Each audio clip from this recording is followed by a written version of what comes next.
All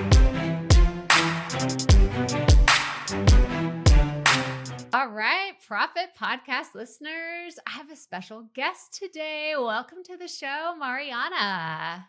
Hi, great to be here, Crystal. Yes, it's going to be so much fun. I mean, first of all, I have to tell you, I'm jealous because we were chatting before, we started recording and she was like, oh, I just was at the beach this morning and I was hanging out. And I'm just like, oh, that sounds so incredible because it's still so hot in Houston. And I'm Yeah. just like, that sounds like a dream. So tell everybody where you're calling in from today. Yeah. So, hey, everyone. I'm based just outside of New York City. We did a kind of a pandemic move from the chaos of the city to Long Island. So I'm now 10 minutes from the beach and still like a 30-minute train ride to the city. So it's pretty cool. That's It awesome. works out well in the summer. In the winter, Yeah.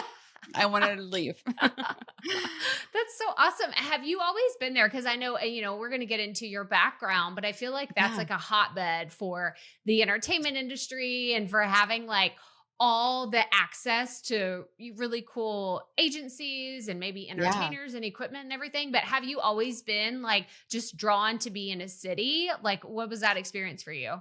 Oh, that's so interesting. I don't think I've gotten asked that question ever. So I'm originally from Brazil. I've lived in 4 different continents. I think mostly urban areas now that I think about it. I'm a mom now. I'm an official suburbanite. So things have definitely changed. Up until a year and a half ago, I was at NBC at Rockefeller Center, or actually, prior to the pandemic, really, we were going into the office. So my commute was a lot easier if I was in the city. But yeah, New York City is a great place for documentary filmmaking, which is my entire background.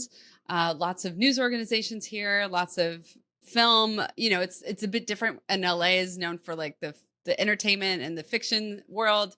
New York City is kind of the hotbed. I love that you use that word, the hotbed of nonfiction and journalism and documentary filmmaking. Other cities will probably argue with me on that, but That's great. No, I totally, because when I think of New York, I think of, speaking of fiction shows that are about the news, I think of like The Morning Show and like some of these other yeah, ones, like they're all set in New York. And, yeah. and it's just so iconic for me. I went for the first time this year. I'd never been to New York and I feel like I was living my small town girl fantasies and like, being Yeah, obsessed with Friends, like my whole childhood, like, in my teens and yeah, early 20s. And so I love the city so much. And I think it was so much fun, but I could see where it has that like just draw of, oh, there's yeah, so much going on all the time. And I'm yeah. just curious if, being into documentaries and filmmaking, has that's been always something of interest to you or something that had an option in school and you were like, oh, that sounds interesting. Let me try that. Well, that's funny. Originally, I actually thought I was going to be a doctor. I was really interested in genetics when I was in high school. And in Brazil, not to go into a ton of detail, but you kind of have to pick what track you're doing before you take a test to get into the university. And luckily for me, I did not pass the med school test, which is like mega hard and it's super competitive, and I barely made it, and it was really the will of God. So the next year I was like, I know it's journalism. I went in thinking I'd write for magazines, and then I started photography midway, kind of inspired by a friend of mine, and then that quickly turned into video when I was actually working as a photojournalist. I was in Jerusalem, living in a hostel, selling photos by the day, pitching editors all the time. And after I worked on this one project with some Bedouins, and I lived among them for like a week, and it was really crazy. When the photos were done and published, I was like, wow, this is really cool, but I don't hear their voices. Like there's so much that's missing. And I love photography, but there's so much that's missing. And I was like, oh man, I wish I could combine their voices. And then I realized, oh my gosh, that's already been invented. It's video.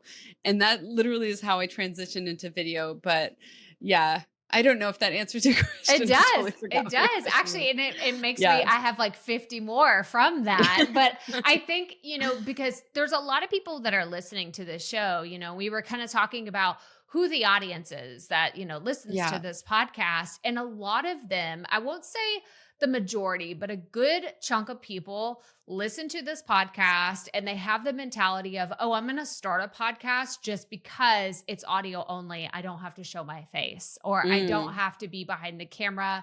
I'm a little shy. I'm a little nervous. But then we also have a group of people that are like, give me the microphone, like, give me the camera. Like, I was born to do this. So I'm so curious in the work that you do, if there is someone that's a little shy and more reserved, do you have a hard time convincing them how important video is? Or like, is there a strategy on helping people kind of embrace their own personality behind the camera?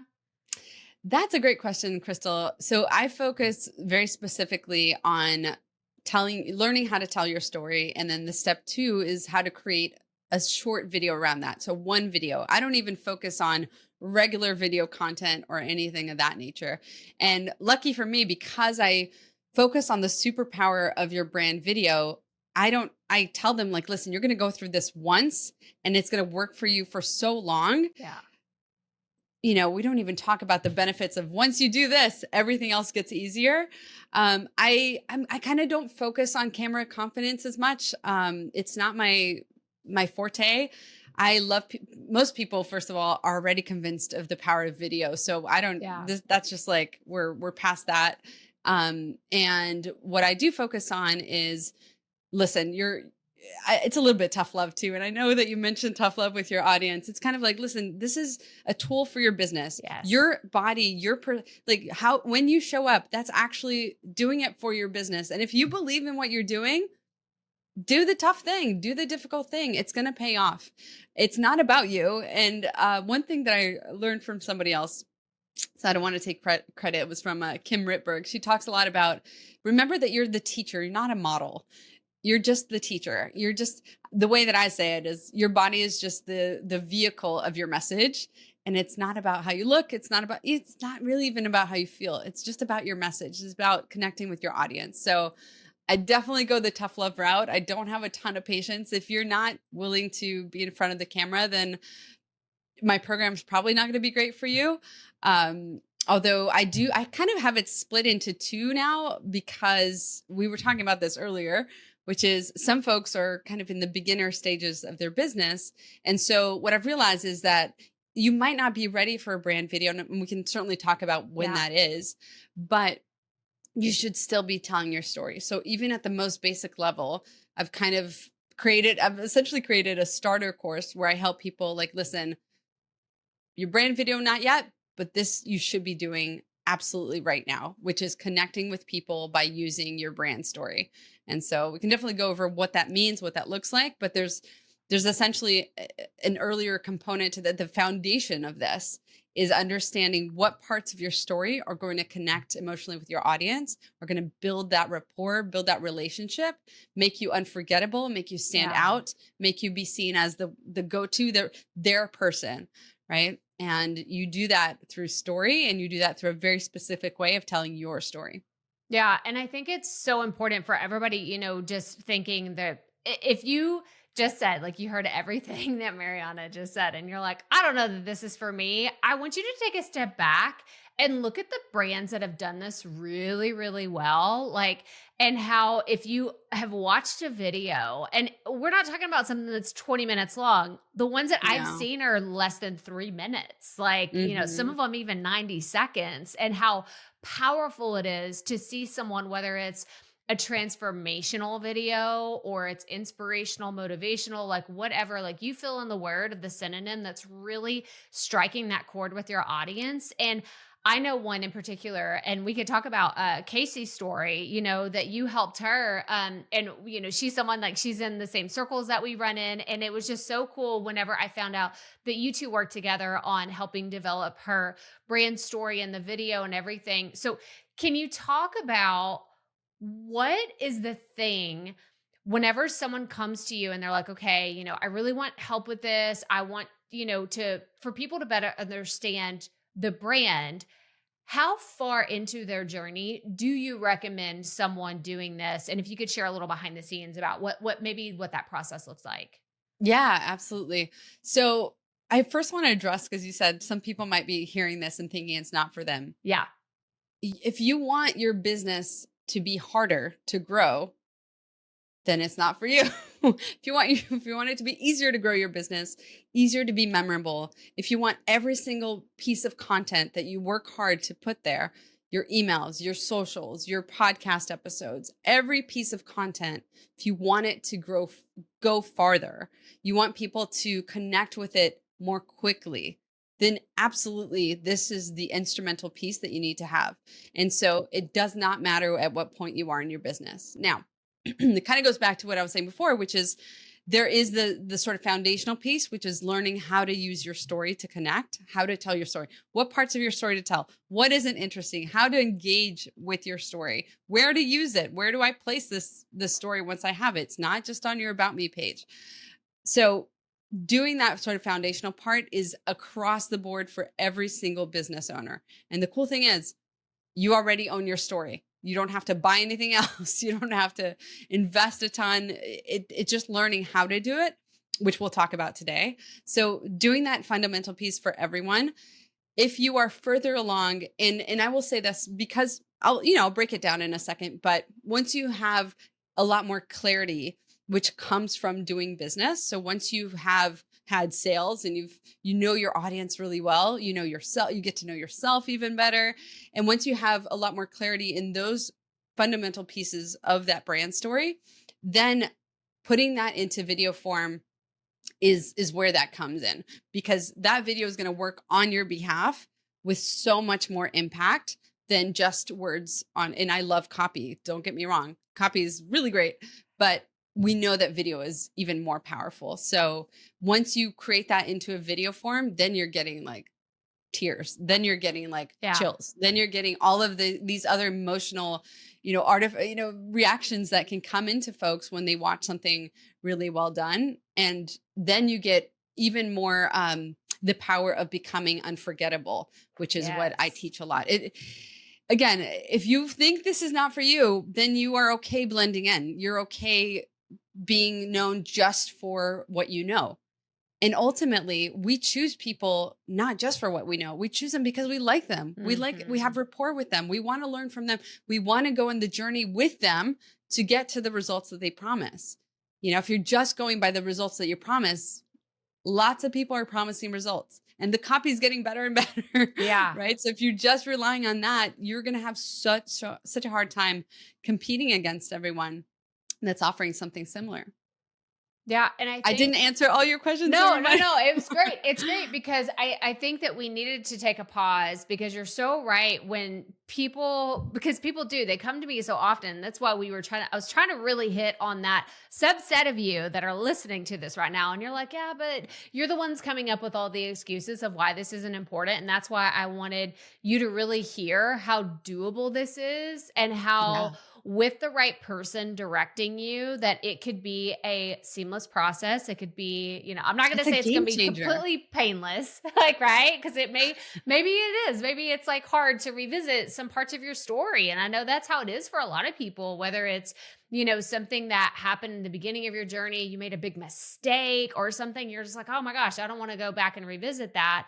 But I think that so many of us, for whether it's content creation or being a business owner or whatever, those are the pieces that I really relate. Like whenever I see Amy Porterfield, she's talking about her story and she's like, my first launch, I made $267. And we're like, wait, what? Like, hang on. Yeah. She's like made hundreds of millions of dollars in her business, but she didn't start that way. So it's so powerful to hear the ups and downs and the messy middles. And I think that that's where doing it in this type of setting, specifically in a brand video, can make all the difference. And so I don't know, I'm just curious because you said a little bit about like, kind of walking through what that looks like, or maybe if someone is just listening to this, they just launched their podcast, they just created their website for their business, like they're in the beginning stage. Right. Like big celebration. What would you say to them if they're like, oh, this sounds incredible,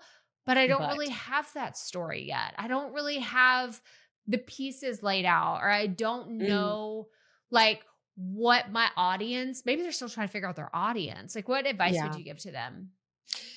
If they're at that point where they're so early on in business where they're still trying to figure out that audience, it take this episode, make a mark, Yeah. and come back to it soon once you have a little bit more direction. If you're literally like, I talk to women, if you're at that point, then spend your time honing that in, because Yeah. that's more important for your business right now, for you to know who you're serving, what you're helping them with, how you're helping them, exactly what their pain points are, all of that really important foundational business stuff.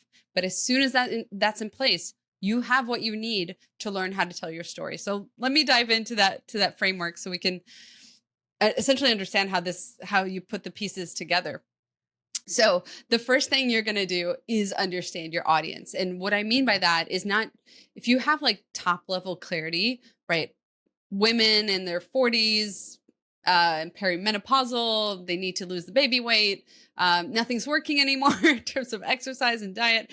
Let's say that's fairly specific, actually. Most people stop way before then, where they're like, I just want to talk to women who need to lose weight. Now, you want to not only be a lot more specific, in more nailed down, or lost the word, more specific about your niche, but you also want to know them deeply. So this is the deeper you know them, we know that's amazing for copy. We know that's amazing for how you speak to them on your podcast and in everything you write, all your content. So it goes across the board. It's not different from understanding how to use it for your story. So knowing them deeply, I go through this a lot in my course, which is, we call it 14 levels deep. It is very deep. And what I mean is also very micro specific. So it's not just painful. They're like, they understand that they need to eat protein on all levels of the day, Right. things like that. Yeah. They get tired of cottage cheese. Anyway, so knowing your audience. The second one is knowing yourself. And so this is where it's understanding what your audience connects with you on. It helps when you already have clients, right? It helps when you have people who are interested, who you're already speaking with. Also, one thing to be careful when because I talk a lot about, or I teach a lot about research with your audience.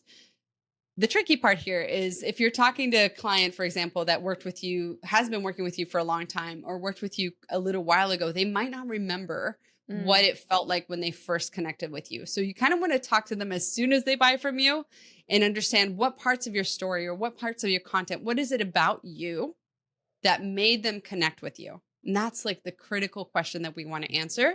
So notice, I didn't say go and take a retreat for yourself in the woods and understand yourself. I mean, you should do that anyway. But in terms of understanding your story, really, you're coming into from your audience's perspective, and you're kind of reverse engineering what about you they connect with. And so this is a little bit different. In fact, I know somebody else that teaches storytelling, and he always talks about, like, you just have to be your authentic self and just show up as who you are. And listen, I'm not saying don't do that, but when we're crafting a brand story, it is a curated version of your story. It is understanding which parts of your story are going to pack the heaviest punch and are going to connect the most deeply. You have the rest of your business life creating content to show up in all of these other ways. But this is the one piece of content that's going to live top of funnel. It's going to be the first thing people watch as soon as they go on your social media profile. It's going to be on your email signature. It's going to be on your About Me page, your homepage, if you're the face of your brand. It's going to be essentially the thing that they watch as soon as they're hooked with some sort of value or a referral or some sort of like quick connection. This is the very next thing they see. And that's where we want it to make you the most memorable. So there's a science to this, which again it's less about like, just show up as yourself. You can do that later or in all the other content. But for this one, you're really understanding what parts your audience connect with. And then what you're doing is then finding that intersection. I know what my audience needs to hear, what they need to feel. I know what parts of me give them comfort. So what does trust look like? We talk a lot about building know, like, and trust. So what does trust feel like for your audience? Very specifically, it's confidence in what is it about you that they love? What is it about you that makes them keep coming back? Right. And once you understand that, then you can look at your story and be like, okay, so what parts of my personality or my story are going to help create those feelings in my audience? So again, we're in a lab here. It's like a story lab, and that we're really crafting this thing for the most emotional impact. And then once you've done that, once you've defined the parts of your story, there's a small framework that I'm happy to talk about as well. There are two types of story. There's an overcome story. Most coaches will have an overcome story where they've overcome something. So Casey, you mentioned, who's the sobriety coach, she overcame that hurdle. So her audience also overcomes that hurdle. Great. There's a very specific match there. But what if you're teaching your audience from a place where you're not overcoming the same challenges that they are, right? And so that's a passion story. So we lean into what parts of your personality give them comfort, what parts of, what tidbits about your story bring out those personality quirks or those, that passion that you have for what you do. It's a little bit of a trickier or, not as clean cut framework for that kind of story. I have that kind of story, by the way, because I don't talk to filmmakers. I talk to business owners, but we do have that touch point, right? I'm also a business owner. So I was able to find the parts of my story where my entrepreneurship showed very early in like kind of weird, funny, creative ways. So much more to talk about, but I feel like that framework hopefully helps folks, right? Know your audience deeply and then understand. So I say know yourself, but really is understand what parts of your personality, of who you are, of how you show up most connects with your audience, most makes them feel trust. So once we know what that is and we look at the intersection of those two things, then we look at our story, we find those tidbits that bring those about, we put it into a framework and off to the races. You can use that framework literally speaking to camera. There's a very rudimentary brand video for you. Or then the next steps that I teach in my course and I work with my clients is how to look for emotional visuals. Yes. How can your visuals really make us feel something while we're watching it? So we're not just illustrating your words. We're really creating an entire ecosystem of it. It's like we're essentially trying to make people feel like they're in the movie theater. There's nothing else happening and they're just being transported by your story.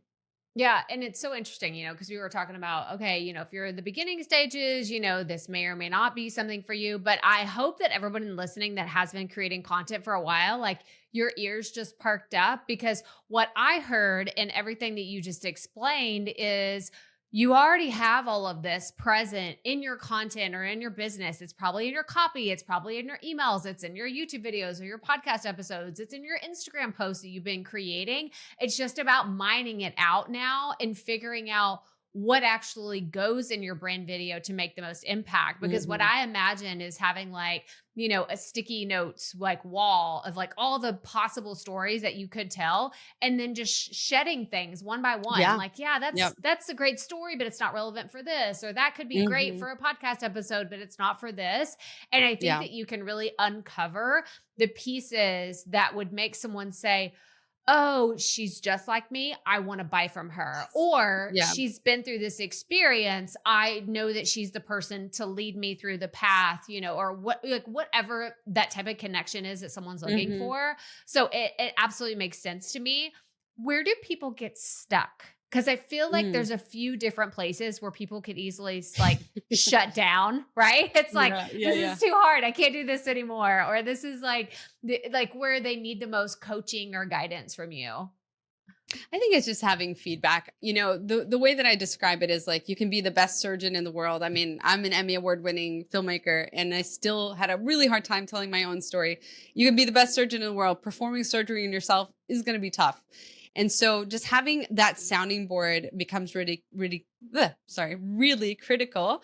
And it's less about, I don't feel like I've had any students actually get stuck where it's almost the more you do it, the more excited you get. There's also a layer of confidence that comes with this, Crystal, which amazes me every time. I never use that as a selling point, but it's 100, maybe I will one day because it's 100% part of this process.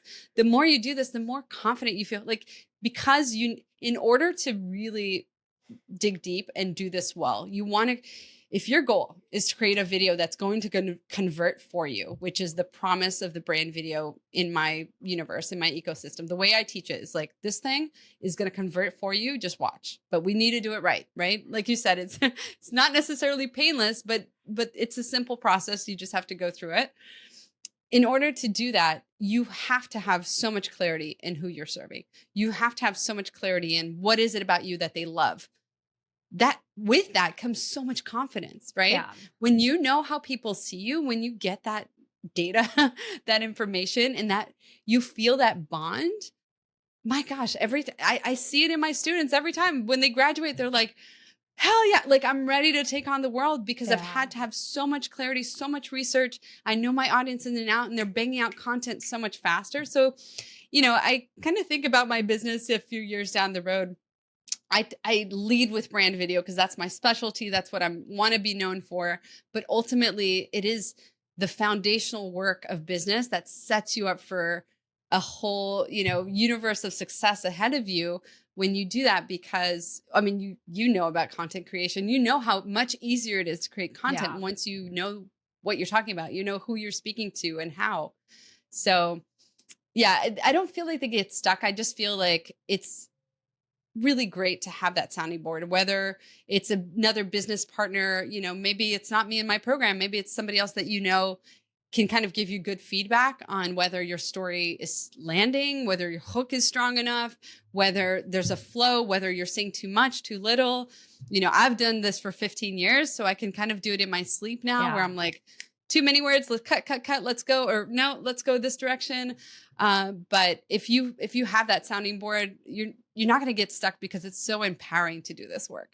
Yeah, and it's so interesting to hear that's where people, because it's the same with podcasting. It's no different. Like, what's the first thing that you record something? What you want someone to listen to it and give you feedback? Like, you want someone to listen and be Right. like, "This isn't awful, right?" Like, you're like, you don't have to tell me it's the most amazing thing. You can just tell me like you can actually listen to it and it's not terrible, right? Like I've Right. had so many people just send me their audio files and say, "Can you please listen to this before we publish it?" And I'm like, "Okay, like let's do this." But it's feedback is so important. And that's what Yeah. I love about, how you've like built out the community of the people that you're connecting with and they can share it. And I think it's just such an amazing thing when at the end of working with you, it's like, okay, I have this thing. And like you Mm. said, it's not just an asset for today or the next 24 Oh my hours or gosh. the next 2 months. Like it is the longevity of your business. Plus you can always tweak it and change it, in 10 years or 5 years Yeah. if then something Yep. else happens. So I think that's what's so beautiful about this. But you skimmed over it really quickly. So Oh, I did. can we go back to this Emmy award-winning business? Oh, Because that's a big deal. So talk to us about that. yeah. Well, I was a documentary filmmaker for 15 years, lived in so many different countries, worked right out of my master's, actually was doing stuff for the New York Times, Wall Street Journal, Time Magazine, was a senior video producer at NBC for the last 5 years of my W-2. And then I graduated from being somebody's employee to just really needing to own my own business, be able to go to the beach in the morning, hang out with my kid, decide my lifestyle, not have to ever ask for a raise again. But the Emmy came from a story that I did about a man whose mom had dementia. And he started documenting that journey on YouTube, created a big following. And one of his videos went viral the day his mom forgot his name. And I looked at that story. That story was actually brought to me by a reporter at NBC. And they're like, oh, I think we should do a video about this. I was like, okay, what's his story? And it just got me thinking, like, everyone's talking about the mom as, obviously dementia, the dementia victim, if you will. It really is such a devastating disease. Those folks are at the forefront, as they should be. But we know that there's an army of people around them, Mhm. where this disease takes a massive toll. So I focused on him instead and telling his story. And, goes to show I couldn't have done that myself. Or I did the story mostly by myself, but my original edit was like 30 minutes long. And my boss was like, nope, shorter, shorter, shorter. She wouldn't tell me what to cut though. So it was so painful, but it was a 10-minute documentary that won it. And, I don't know if it would have packed as big of a punch as a 40-minute documentary, but yeah. That's And I was actually beautiful. nominated for a second one last year, which That's didn't quite make beautiful. it, but Oh my gosh. Well, I think that that's so awesome. Is that something that's public? Like, could we link to that in the show notes too? Is that sure. Yeah, available? yeah, absolutely. Yeah, because I Yeah. think that it's really cool to see. I think that when people start creating content about their business and what they're doing, they shove themselves into these boxes, right? They're like, I have to do show notes this way, or I have to create content in a studio that looks like this, or I have to have this microphone, this camera. So they get so wrapped up in the mechanics of what is like, the logistics that help them deliver their story, and they don't Yeah. focus as much on the pieces of storytelling. So Mm. is there another way that we can look at content creation using some of the elements that you use in storytelling? Like if you're listening to a podcast or a YouTube video, like what are the mistakes? What are the big things that you see people making in content creation today? Oh, that's so interesting, Crystal. I have to say, I know this is not the answer you want to hear, but when I consume other people's content, I know this sounds like a total Mother Teresa reply here, but I'm actually like, go you. You're Yeah. out there, you're actually producing it, and you're going to get better. You'll figure it out. So I'm less like critiquing what they should be doing different. And it's more about like, I wish I knew your story. So where are Mm. you telling your story that I don't see it? So here we go. Here's my biggest critique. It's less about it's less about how they're doing it and more about the fact that so many people are focused, so many business owners are focused so much on giving value all the Mhm. time and Yes. being like wanting to be known as the expert. And here's the tip for this. Here's the hack for that. Here's my masterclass. Here's my this. I know. And I'm going to teach you. I'm going to help you. It's going to be awesome. But what's happening is at the same time, they are what I call microdosing their audience. Their audience wants to know who that person is. Yeah. You might not think they do. They absolutely do.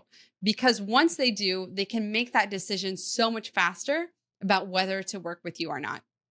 And so it's almost like we're doing them a disservice by not letting them know who we are, by just having this sort of expertise, authority, facade that all we do is give content, give tips. What's going on with me? Tips and tricks and hacks. And in fact, truly our audience wants to connect with us on a personal level. We know that because why is it that the Kardashians can sell billions of dollars worth of merchandise? We connect with people on a human level first. And I'm not saying don't show up as the expert, but make sure that you're allowing that space, ideally through a brand video, through your brand story on camera, if it needs to be, right? Very simple, right? But you have that one piece of content where people can look at that and be like, I know who Crystal is now. I get her. Like I get her. And I connect with her on her values. I know what she would be like to work with just by watching this one video. In fact, like when I was doing my own research, I was talking to a lot of business owners, and the thing across the board, Crystal, that people would say is like, once I get on a Zoom call with people, they connect and they buy. Mhm. I'm like, well, what's going on in the Zoom call? What are you telling them in the Zoom call that you're not telling them, on your sales page or on your content? They're getting to know you. They're Yeah. getting to get a feel for you. And I'm not saying, that they might not still want that depending on if you have a high ticket offer or not, right? That's still valuable, but that piece is so important to determining whether you are the person that we want to work with to get to that objective. And so that's my biggest critique. If you're not telling your story, you're missing out. You're making it harder for yourself. You're just making it harder for your audience to choose to work with you. Yeah. And I think it's so funny. Like, there's people that still believe that if they do share something, like it's like they're opening the floodgate or like the Pandora's box. It's like, oh, people are going to know where I live and they're going to know. And I'm like, let's calm down. Like, it doesn't have to be that personal, right? I actually Mm, shared, and this is yeah. something I've talked about a few times on the podcast. So the audience could be like, oh my gosh, this is so funny. But I got so many replies, like people talking about this one episode that I did. It was like in a rush. It was right around the holiday season. And I talked about, I was in the closet floor wrapping Christmas presents because I had forgotten and I was like waiting till the very last minute. So I'm watching Emily in Paris. I had like my iPad set up and I'm Love like it. watching Emily in Paris and I'm wrapping Christmas presents. And I got this beautiful email from a woman in the audience. And she was just like, this was so relatable. Like, and it was just Mhm. a throwaway. I didn't plan that. It wasn't in my outline to say that. I was just like, oh my gosh, Yeah. I was doing this. And it was like kind of frantic and frazzled and everything. But I was just showing up as me. You didn't learn any more about like where I live or where my kids go to school or anything. I was just Yeah. sharing me. And so I want to bring Mhm. this up just because it's it's so easy to share about yourself. And I do think that everyone is getting wrapped up in you gotta have 5 tips for this and 7 tricks for that. And I need to teach. I'm Yeah. showing my authority this way. But it is those connecting moments that really grounds us Yes. into that's the person I want to learn from. I want to give Totally. them my credit card. So yeah, do you have Yes. anything else about that? Oh my gosh. Like all day, every day, 5 times on Sunday. Like that's exactly it. We connect with people on a human level. Stories are incredibly impactful for that. In fact, like people remember stories 22 more times than they remember facts. They Yeah. want to know who that person is. And that's what the basis of trust is. I mean, listen, the way that I describe it is like if your toilet broke in the middle of the night, you don't really care about who the plumber is. You need it fixed ASAP, right? Yeah. But how many of the things that we're buying online are things that we're not buying for immediate fixes, or that we have the luxury of choosing who we work with because there are lots of people offering this thing. And so that's where your personality comes in. And that is your biggest differentiator, your DNA. It's your secret sauce, is knowing who you are or being able to connect with who you are because you're sharing who you are, but also adding that little spice of life, those little, and that obviously is like throughout your content, not just in your brand video, but, and then the brand video is really where you understand which of these anecdotes, which of these parts of your story create the most impact. And you can know that either by telling your story regularly, which you should be sprinkling the, wrapping presents in the closet kind of thing all the time. But then also, so Casey, for example, when we were worked on her brand video, she had so many stories to pick from. Yeah. Why? Because she had a podcast. She had been doing it for a while and she had shared so many stories. And she told me the same thing that you just said, which is, Mariana, some of these stories I thought were just going to be total throwaways that people would not connect with. And sometimes those, as you know, the ones that hit the most. In her case, it was looking at the bottles in the recycling bin in the next morning and the guilt that would come with that, the wine bottles in the recycling bin. So it's little things like that not only do we remember, but Hmm. move us emotionally, and we connect with that person so much deeper. And that's where trust is. When you think about trust, it's not just about, will this program work for me? Will I get the same results as these reviews? It's like, will that interaction, will that relationship with the person behind this program be the most fulfilling for me? And my results will come as a result of that. Yeah. Oh my gosh. Like this is such a fun conversation. Like we could go in so many other directions, but I want to talk to the process of how this works, right? Because you said like Mhm. you're in New York, I'm in Houston. Like I can't just be like, Mariana, are you gonna hop on a plane, fly here, shoot the whole thing, edit the whole thing? So can you walk us through what it actually looks like to create a brand video and how long it typically takes someone to piece this together? Yeah, for sure. So, Crystal, we have a done for you service. The one that you described, I actually don't fly. So most of the folks will kind of land on this middle tier. We have a third tier that's more elite. It's for the 9, 10 figure entrepreneurs. In fact, we're working with Amy Porterfield on her brand So video in October. fun. So I'm super excited about that. I should have said that, but it's official, but just not on paper yet. But anyway, here you have it. So we're doing that in October. For those, I typically fly out. It's multiple days of shooting and things like that. For the one that I did for Casey, for example, and we'll maybe include a link in the show notes, but I work with you on your script. And so we know exactly what you're going to say, but we also know exactly what that film day is going to look like. We pack all of the filming in one day, and I hire someone locally. So typically a cinematographer and either an assistant, somebody who will be kind of their helper that day. And that will be local to you. So we're cutting like transport costs. We're cutting a lot of travel and all of the costs associated with that. And that's because I have a really robust network and I know how to find the right people. So it's not just, a lot of videographers aren't really trained or the right person I'm looking for a brand video. And that's also because they won't have me as the director right there with them. So there's a whole gamut of things that I'm looking for in the right person to Right. assign to a brand video. But that is that sort of middle of the road offer that we have. But the thing that I'm really excited about is that I have now been working with students on how to create their own brand video, which makes it so much more accessible.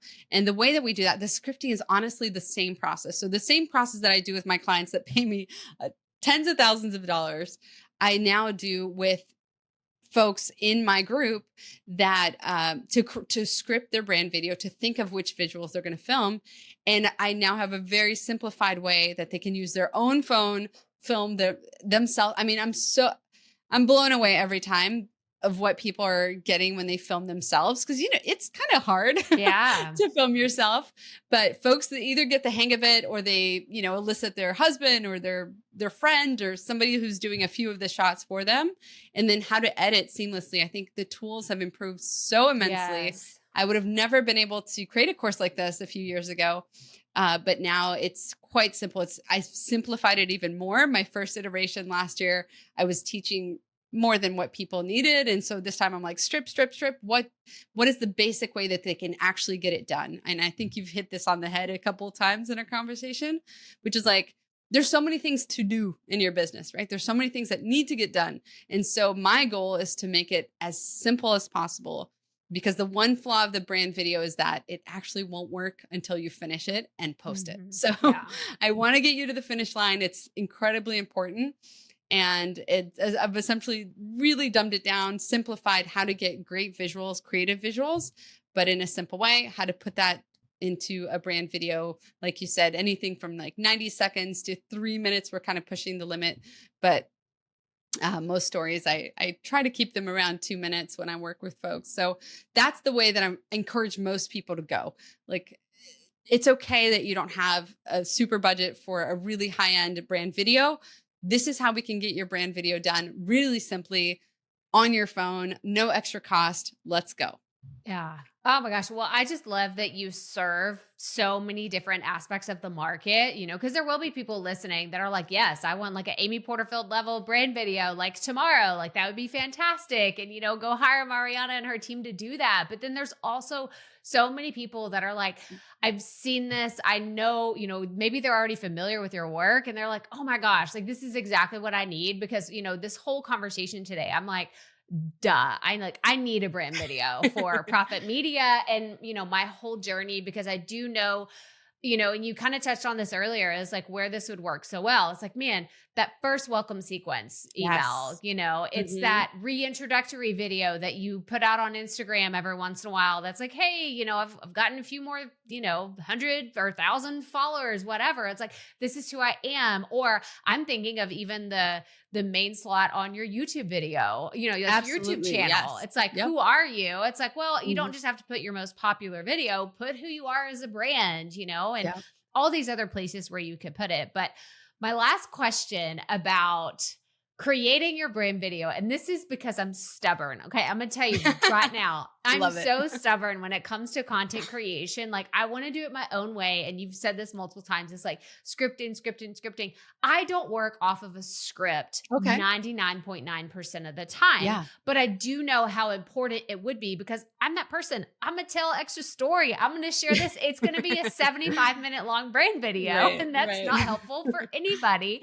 So do you have any tips for, you create this script and you have it, and someone that's like, oh, it takes me 75 times to do this, or it takes me, so many times. Like, is there an art, or is it really just practicing it and doing it over and over?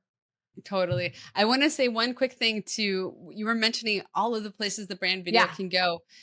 I can't take credit for this one. Somebody did this to me where I followed them. He's I don't know. He's got over a million followers. As soon as I followed him on Instagram, he DM'd me. I'm always suspicious, because I'm like, it's somebody from their team. They're going to sell me on something. Yeah. Here we are in the DMs already. Here we go. Buckle up. No, his message was so cool, because it had a little piece of his message said, this is actually me. This is not. So, and I was like, I like you already, my friend. Anyway, so he sent me what could be a considered brand video. Those I critique. I was like, oh, I would have done this differently. But anyway, it doesn't matter. He had one and he was able to send it to me.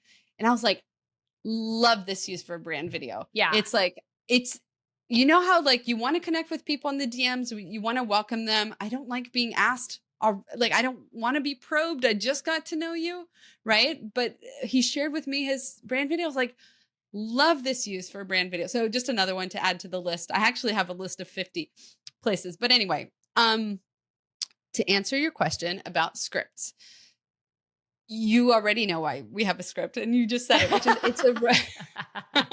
it's a roadmap for what you want to include, right? So you have like that blueprint. The way that I recommend my students record their script when they're ready to record for their brand video is like this. You print it out. First of all, you practice it like I recommend at least like 10 times before you're ready to record. So it flows. So you're actually telling that story. So one other really important tip here, you have to feel the story more than you tell the story. So you really have to put yourself back in those moments, back in that situation, back in the pain, back in the joy, really relive it. So that's one. In terms of the actual recording, print out your script and read it line by line to the camera. Just make sure you're holding your gaze to the camera. This is a very practical tip. I love that we got it in there. Hold your gaze to the camera and say it line by line, and then go back, look at the next line. So you don't have to memorize anything. So I have my students do that twice. And on the third iteration, they can freestyle it. They know what they need to say, and they can say it conversationally. And in the edit room, when they start editing their video, they can then pick, oh, this part I said really well, really conversationally. It wasn't to a T what the script said, but I like this version better. So they have choices there. Oh, Does that help? Yes, 100%. And that's why I was like, I had to throw it out there because I know that there's other people that are like me that are like, oh, scripts, like reading scripts are like nails on a chalkboard. Like, because this is what I do, right? I'm creating the longer form. I'm doing it, but I love a short and concise brand video that gets straight to the point, that hits on all those important markers, make all the difference. And it's not someone that's rambling on, asking more questions, or like just dragging out this long thing. They're getting straight to the point, and you immediately know, I want to learn from them, or you don't, which is also great. Right? We love that clarity of the yes or the no. So I'm excited. I want everyone to go check out. So I know that you have a special gift for everyone. What is it? Tell us more about the cheat sheet that you have. Yeah, so I have a cheat sheet that essentially it reminds you of the steps of this process. It gives you some tips for how to do each step. I don't remember what else is on there, but it's definitely worth checking out. If for nothing else, it will be that guide to get you started. The thing I always say, Crystal, is like, work with me, don't work with me. It's all good. Just do it. Tell your story. Like, do not go another day without telling your story in some sort of format that, like, to your point, you can just upgrade and reiterate and improve upon with time. But make sure you are telling your story to everyone that comes into contact with you. So the cheat sheet will help you with that. brandmagnetic.com/cheat sheet is where you can grab that. And then, I'm on Instagram. That's kind of my big place to be, at Brand Magnetic, and Empire Secrets, wherever you get your podcasts. Yes. And we didn't even get a chance to dive deep into your podcast, but I want to ask you 3 rapid fire questions. Yeah. And then I am going to ask you another question about your podcast. So, okay. Are you up for it? Let's go. Okay. So my first question is, what piece of advice would you give to a brand new podcaster or content creator? Okay. We were talking about this before we recorded. I have had my podcast for nearly a year. I've been able to have folks with really big names on there. I think I've had like Kelly Roach and Laura Belgray and Allie Bjork and Renee Warren. Who else?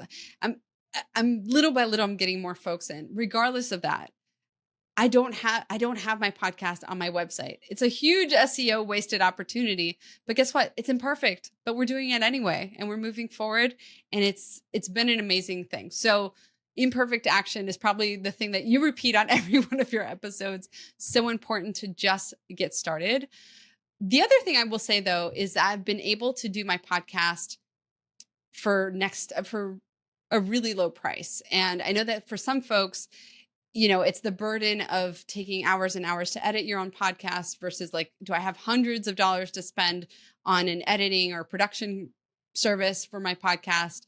And I have been able to, through trial and error, wasn't the first person that I hired overseas, but I have landed on someone who's great, who's so reliable, so good at editing my podcast. And it hasn't taken a ton of my profit or revenue to cover his costs. So I do recommend, if that is something that's holding you back, if that is the thing that's holding you back, know that there are options that may not be perfect at first, or it may take a couple tries. But for me, I've been able to keep costs down on my podcast, which is not quite yet a revenue generator. We were just talking about how my focus for Q4, Q1 of next year is to grow the podcast. But for now, I focus on consistency. I focus on having it done every week and having great guests on. That's what brings me joy from the podcast right now. It's not millions of followers or, a ton of growth in the download numbers. We'll get there. So essentially, I think it's brought me a lot of joy to know that I've had the podcast for almost a year and have not skipped or missed a single week. And that's my marker of success right now. And, over time, it's obviously going to hit numbers and things like that. But I think it's cool to have one. It's so awesome. Yes. Anyway, I'm just like, yes, like I'm like all the claps, all the snaps. Like we love celebrating consistency around here. And that is a huge milestone to reach because so many podcasters burn out or just stop creating. So yes, congratulations. I think that's such a huge milestone. And you're going to go on to do even bigger and better things in the future. Yeah, so it's so fun. Thank you. Okay. My next question is, what is a dream podcast you would love to be on? And who is your dream podcast guest you'd love to interview? Ooh.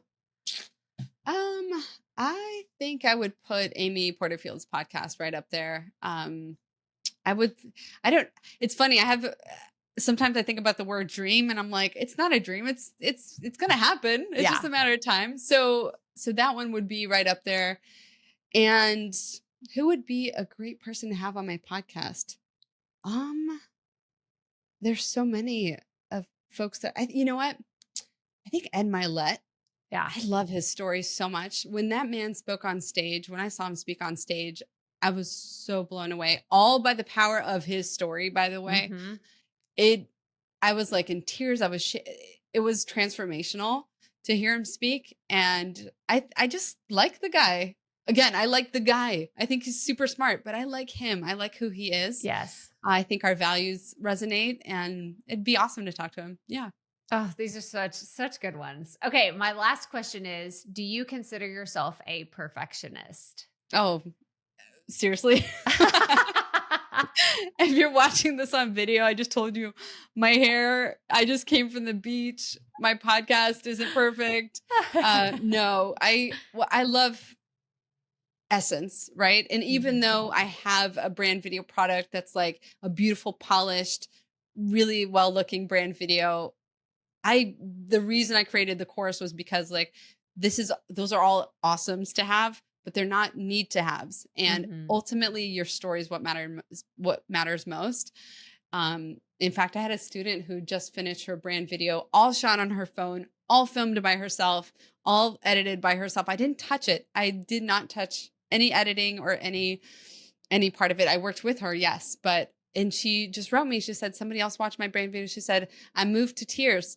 She did this on her own. She barely knew what her story was when we started, so absolutely no perfection around here. We're just connecting, moving forward, building relationships. That's what I care about. Yeah. Yeah. And I think that you do this so well. And I just want to say, like, once again, like, congrats on your podcast. Congrats on, your program and everything. So someone is like, they want to skip ahead. They're like, yes, I'm going to go get your cheat sheet, but Mariana, I want you to help me with this brand video. I want to make it happen. Are they going to find more information about how to do that by going where? Where would they go to do that? Just my website, brandmagnetic.com is the best place to find all of that. Depending on when this episode comes out, I am launching. So I'm going to have a limited number of Done With You cohorts in the future. In all honesty, they're a lot of work for me. And also not everyone is ready to do it intensively. Yeah. And so with that said, I'm going to have one more this year, early fall, probably next month. So I can't promise there will be more of those in the future, but I will always have some sort of support. So for folks who eventually buy the course, there's always going to be a way for you to ask questions. There's always going to be a way for you to interact with me. It just might not be in that sort of intensive. So like you said, it kind of depends on where you're at. If you're like, I know I want this, I want to get it done, so it's done before the end of the year, jump on now, because I might offer it like once a year, but it's a lot of work for me. Yeah. So, and when I do offer it, I'm 100% available. Like I'm in their script. I'm talking about every single shot in their piece. There's just a lot of hand holding, a lot of care, which is obviously not scalable. So I love doing it though. That's so awesome. Well, we're going to link to, to your website. We're going to link to the cheat sheet, and we're going to link to your podcast in the show notes. But Mariana, this has been so incredible. And I know that so many people are inspired to tell their stories and go check out other stories. We'll have links to those as well. But thank you for coming on the show today. Thanks, Crystal. Awesome having you. Geez, you had me. See, this is what happens when you're It's good.